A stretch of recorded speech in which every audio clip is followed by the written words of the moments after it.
গোমতী জেলা হাসপাতালের স্বাস্থ্য পরিষেবার মান উন্নয়ন ও পরিকাঠামোগত উন্নয়নের লক্ষ্যে শুক্রবার অনুষ্ঠিত হল এক গুরুত্বপূর্ণ পরিদর্শন কর্মসূচি।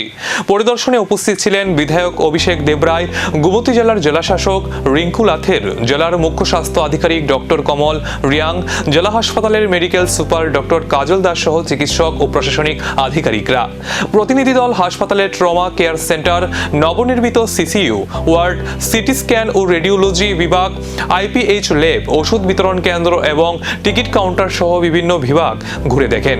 পরিদর্শন শেষে আধিকারিকরা জানান, নতুন সিসিইউ এবং অত্যাধুনিক সি-আর্ম মেশিন চালু হওয়ায় হাসপাতালের চিকিৎসা পরিষেবা উল্লেখযোগ্যভাবে উন্নতি হয়েছে। বিশেষ করে দুর্ঘটনাজনিত হাত পা ভাঙার মতো জটিল অস্ত্রোপচারের এখন জেলা হাসপাতালেই করা সম্ভব হবে। এর ফলে আগরতলায় রোগীর রেফারের সংখ্যা প্রায় 40% পর্যন্ত কমে আসবে বলে আশা প্রকাশ করা হয়েছে। বিধায়ক অভিষেক দেবরায় বলেন, গোমতী জেলা হাসপাতালকে একটি আধুনিক ও উন্নত চিকিৎসা কেন্দ্রে পরিণত করতে রাজ্য সরকার ধারাবাহিকভাবে কাজ করে চলেছে। ধীর গতিতে ভাঙা হচ্ছে এবং একটা সন্দিহান যে আসলে প্রকল্পটি কতদিন লাগতে পারে, যে মহকুমা হাসপাতাল যে সার্ভিসটা এখন অনেকে পাচ্ছে না, এই নিয়ে কিছু বলবেন?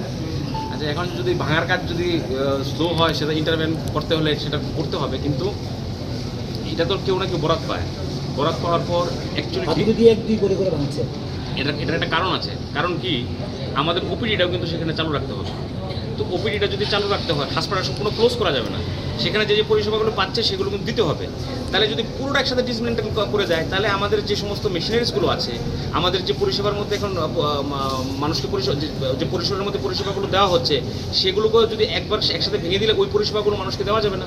তো ওই ধীরে ধীরে শিফটিং করার পর ওগুলো ভাঙছে, এবং যেন পরিষেবাটা অ্যাটলিস্ট ব্যাহত না হয়। তার কারণ কি, যে কোনো আপনি শহরে যান বা যে কোনো শহরে একটা ইমার্জেন্সির জন্য একটা হাসপাতাল থাকেই, যদি কোনো অ্যাক্সিডেন্ট হলো বা কোনো কিছু হলো, তো এটা হয়তো নতুন প্রযুক্তি, আধুনিক পরিকাঠামো আর উন্নয়ন পরিষেবা গোমতী জেলা হাসপাতাল কত দ্রুত মানুষের আস্থা আরও বাড়িয়ে তুলতে পারে, এখন সেদিকেই নজর।